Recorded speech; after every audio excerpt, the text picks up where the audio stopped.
Hi friends, வணக்கம். Welcome to Kuzhali kitchen. இன்றைக்கி நம்ம குழலி கிச்சனில் என்ன பார்க்க போகிறோன்னா, இங்கே வந்துங்க கொஞ்சம் என் பொண்ணுக்கெல்லாம் பார்சல் ரெடி பண்ணுறோங்க. அதுக்கு ஃபஸ்ட்டு பொடி அரைக்கலான்னு, இட்லி பொடி ஃபஸ்ட்டு அரைச்சி வச்சுக்கலான்னு. அதுக்கு தான் வந்து கடலைப்பருப்பு, உளுத்தம்பருப்பு, எள்ளுங்க. இது வந்து எள்ளு பாக்கெட்டு, பெருங்காயம் அது எடுத்து வச்சுருக்கிறேன். அப்புறம் இது வந்து பொட்டுக்கடலை, கொஞ்சம் பொட்டுக்கடலை எடுத்து வச்சுருந்தா கிறிஸ்பியாக நல்லாயிருக்கும். பொட்டுக்கடலை கொஞ்சம், காஞ்ச மிளகாய், அப்புறம் கொஞ்சம் கலருக்காக காஷ்மீர் சில்லி கூட கொஞ்சம் வாங்கி வச்சுருந்தேங்க. அது நல்லா போட்டுக்கிட்டா சும்மா ஒரு 10 மிளகாய் அதை போட்டுக்கிட்டோம்னா நல்லா கலர் சூப்பராக இருக்கும், நல்லா ரெட்டிஷாக இருக்கும்னு சொல்லிவிட்டு அதுவும் வாங்கிட்டு வந்தேன். சரி, கொஞ்சம் நிறைய அரைச்சி கொடுத்துடலாம்.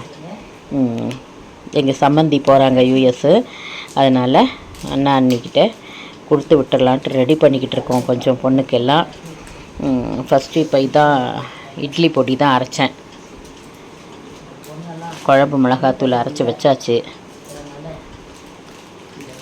இது வந்து இட்லி பொடிக்கு ரெடி பண்ணி வச்சிட்ருக்கேன். குழம்பு மிளகாத்தூள் வந்து நான் போன ட்ரிப்பு அரைக்கும் போதே நான் உங்களுக்கு போட்டிருக்க வீடியோ, காஷ்மீர் சில்லிங்க, அதான் உங்கள்கிட்ட காமிச்சேன். அது வந்து நல்லா கொஞ்சம் கலர் இருக்குன்னு சொல்லிட்டு ஒண்டி அதை எடுத்துக்கிட்டேன். கொஞ்சம் வாங்கிட்டு வந்தேன் நான். இப்போ வந்து நல்லா ஒரு அரை கிலோ போட்டு தான் அரைக்கிறேன். 1/2 கிலோ உளுத்தம்பருப்பு, 1/2 கிலோ கடலைப்பருப்பு, அப்புறம் எள்ளு 100 கிராம் எள்ளு வாங்கிட்டு வந்தேன். எள்ளு போட்டுட்டு கொஞ்சம் தேவையான அளவு காஞ்ச மிளகாய், கொஞ்சோண்டு கலருக்காக ஒரு 10 காஷ்மீர் சில்லி போட்டு வறுத்து அரைச்சிடலாம் இட்லி பொடி அப்படின்னு சொல்லிட்டு தான் எடுத்து வச்சுக்கிட்டேன். வறுத்துட்டு இந்த தட்டில் கொட்டிட்டு கொஞ்சம் ஆற வச்சுக்கலாம். இது வந்து பெருங்காயம், கட்டி பெருங்காயம் வாங்கிட்டு வந்தேங்க. அதுதான் பிச்சு தர சொன்னேன் எங்கள் வீட்டுக்கார்ட்ட. சரி, அவர் கொஞ்சம் அதை பிச்சு தராரு. அதையும் வறுத்து போட்டுக்கலாம், நல்லா வாசனையாக இருக்கும். கட்டி பெருங்காயம் பொடியில் போட்டு வறுத்து போட்ட பொடி பண்ணோம்னா ரொம்ப நல்லாயிருக்கும், வாசனையாக இருக்கும். எப்போதும் போடுறது தான். இது கொஞ்சம் குவான்டிட்டி நிறையா செய்கிறதுனால கொஞ்சம் நிறையா பெருங்காயம் வந்து பிச்சு தர சொன்னேன். அது நல்லா வாசனையாக இருந்தால் தான் நல்லாயிருக்கும். அதனால் அது பிச்சு எடுத்துக்கிட்டோம். ஒரு பேக்கெட் வாங்கிட்டு வந்தேன். ஒரு 1/4 வாசிக்கு மேலேயும் இந்த பொடியிலையே கொஞ்சம் போட்டுக்கிட்டேன்.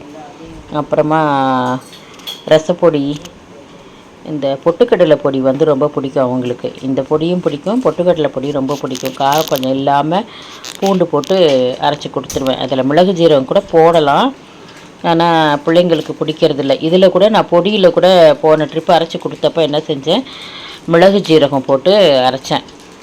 அது வந்து உங்களுக்கு டேஸ்ட்டு மாறுது. கருப்பு உளுந்து போட்டு மிளகு ஜீரகம் கொஞ்சம் டேஸ்ட்டு மாறுற மாதிரி இருக்குன்னாங்க. சரி, அதனால் இந்த தடவை நான் மிளகு ஜீரகம்லாம் போடாமல் செய்கிறேன். வெறும் சிம்பிளாகவே செய்கிறேன். அது வந்து அவங்களுக்கு பிடிச்சிருக்கு, குழந்தைங்களும் சாப்பிட்றாங்க.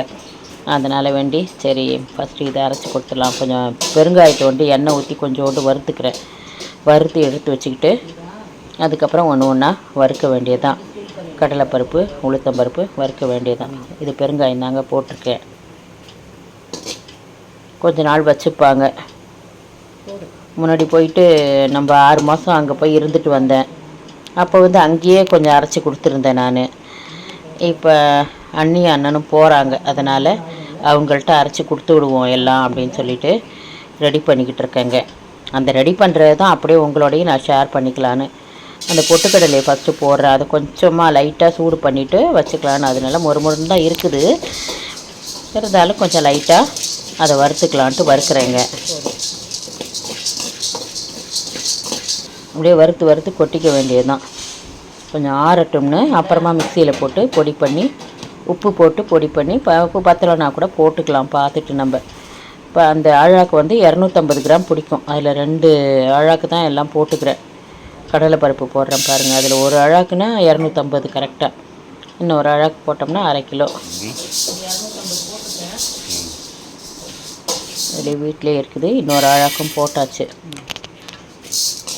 இப்போ எல்லாம் போகிறதுனால கொஞ்சம் அதிகமாக டிஃபனுக்கெலாம் தேவைப்படும் இல்லைங்களா. சட்னி அரைச்சாலும் பொடி வச்சு கொஞ்சம் சாப்பிட்டா நல்லாயிருக்கும். அதனால் இதெல்லாம் அரைச்சி கொடுத்து விடலாம் அப்படின்னு சொல்லிட்டு.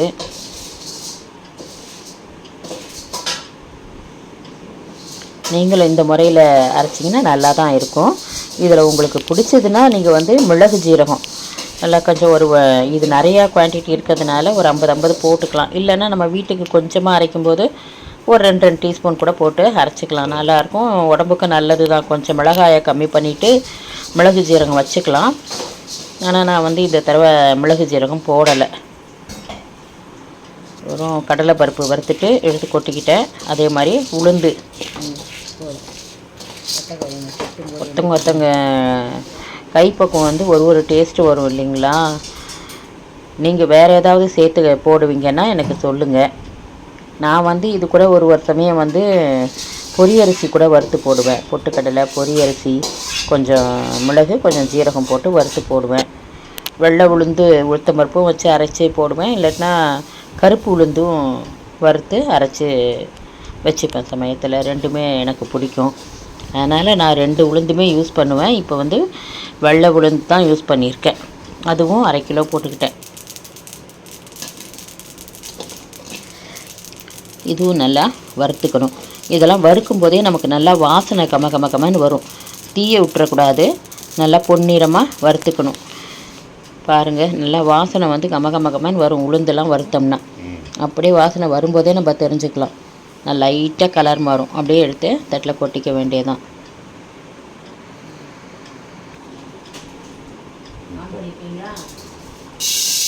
இப்போ வறுத்து கொட்டினது வந்து எள்ளுங்க. அது நீங்கள் பார்க்கும்போதே தெரிஞ்சதுலையா நல்லா பொரியும். அது அப்படியே படன்னு பொரியும். அப்படியே பொரிஞ்சு முடிச்சோடனே நம்ம கொட்டிடலாம். அது வந்து டக்குன்னு தீஞ்சிரும். அது பொரியும் போதே நம்ம பார்த்துட்டு எடுத்து கொட்டிட வேண்டியதுதான்.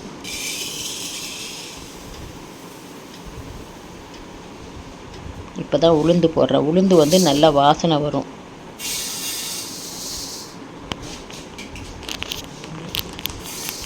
எள்ளு வந்து நம்ம நல்லா ஹீட்டாக இருந்துச்சு சட்டின்னு அப்படியே படப்படன்னு பொரியும்.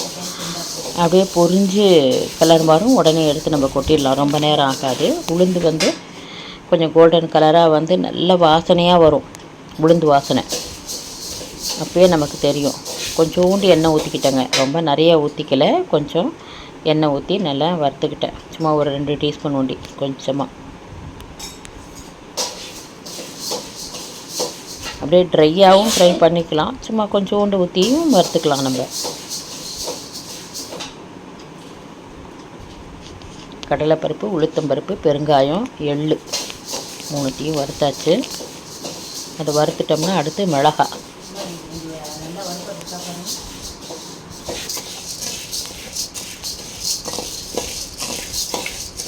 உளுந்தும் கடலைப்பருப்பும் நான் ஈக்குவலாக தான் போட்டிருக்கேன். இதுவும் வந்து 1/2 கிலோ, அதுவும் வந்து 1/2 கிலோ தான் போட்டுட்டு நல்லா வறுக்கிறதுல தான் இருக்குதுங்க. இது நச்சுக்கணும் வறுத்துடக்கூடாது. கொஞ்சம் நல்லா கொஞ்சம் கோல்டனாக மாறணும் கலரு. அதே டயத்தில் வாசனையும் அப்படி வரும். வறுக்கும்போதே நமக்கு தெரியும் நல்லா வறுபட்டுருதுன்றது இந்த வாசனையிலேருந்தே தெரிஞ்சிடும். அவ்வளோதான், அதெல்லாம் வறுத்தாச்சு. இப்போ மிளகாய் வந்து நான் கொஞ்சம் கம்மியாக தான் காரத்துக்கு போட்டிருக்கேன். கலருக்காக ஒரு 10 காஷ்மீர் சில்லி போட்டிருக்கேன். உங்களுக்கு எப்படி காரம் பிடிக்குன்னா கொஞ்சம் நிறையாவே போட்டுக்கலாம்.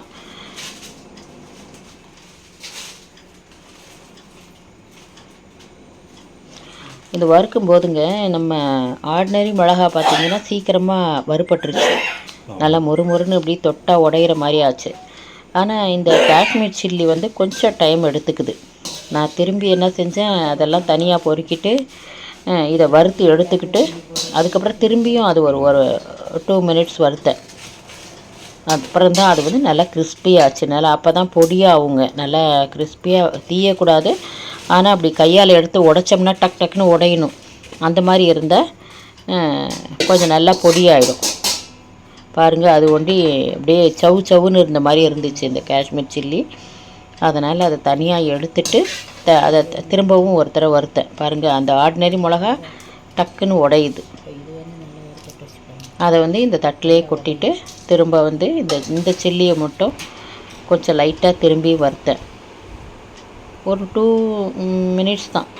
நல்லா அப்புறம் மொறுன்னு ஆயிடுச்சு. அதுவும் இந்த தட்டு நல்லா பெருசாக இருக்கனால அதில் கொட்டி வச்சுருந்தேன். இந்த எண்ணெய் சட்டியும் கொஞ்சம் சூடு ஆறினோடனே அதுலேயும் போட்டு நல்லா ஆற வச்சிடணுங்க. நல்லா சூடாக இருக்கக்கூடாது. நல்லா ஆறினதுக்கு அப்புறமா நீங்கள் மிக்சியில் போட்டு அரைச்சி ஒன்று ஒன்றா கொட்டலாம். இப்போ அதை ஃபஸ்ட்டு மிளகாவை வந்து அரைச்சேன். அதை கொட்டிட்டு அதுக்கப்புறம் கொஞ்சம் கொஞ்சமாக அந்த பருப்பெல்லாம் போட்டு அரைச்சி அப்புறம் எல்லாத்தையும் மிக்ஸ் பண்ணிக்க வேண்டியது. அதிலே உப்பு போட்டு அரைச்சிட்டேன். இந்த பெருங்காயமும் இப்போ அதில் போட்டாச்சு. கொஞ்சம் கொஞ்சமாக எடுத்து அரைச்சி அப்படியே கொட்டி இதில் மிக்ஸ் பண்ணோம். மிக்ஸ் பண்ணிவிட்டு அதுக்கப்புறமா நாங்கள் வந்து பேக் பண்ணியாச்சுங்க. நல்லா இருந்துச்சு. பார்த்தோம், டேஸ்ட்டு பார்த்துட்டு உப்பெல்லாம் பார்த்துட்டு சரியாக இருந்துச்சு. அப்புறம் தான் எடுத்து அதில் பேக் பண்ணோம். நான் என் பொண்ணுக்கு ரெடி பண்ணதை தான் உங்களோட ஷேர் பண்ணியிருக்கேன். கண்டிப்பாக உங்களுக்கு யூஸ்ஃபுல்லாக இருக்கும்னு நினைக்கிறேன். முன்னாடி ஒருத்தரை போட்டிருக்கேன் நான் பொடி. இது வந்து இட்லி பொடி தான். இதில் இந்த இன்க்ரீடியன்ட்ஸ் போட்டாலே போதும், நல்லா டேஸ்டியாக இருக்கும். உளுத்தம்பருப்பு, கடலைப்பருப்பு, எள்ளு, மிளகாய், பெருங்காயம், உப்பு, அவ்வளோதான். நல்லாயிருக்கும், டேஸ்டியாக இருக்கும். நீங்கள் என்ன சட்னி பண்ணாலும் கொஞ்சம் பொடி வச்சுக்கிட்டு நம்ம சாப்பிடுவோம் இல்லைங்களா? பொடி சாப்பிட்டோம்னா இன்னொரு இட்லி கூட சாப்பிடுவோம். நல்லாவும் இருக்கும் டேஸ்ட்டு.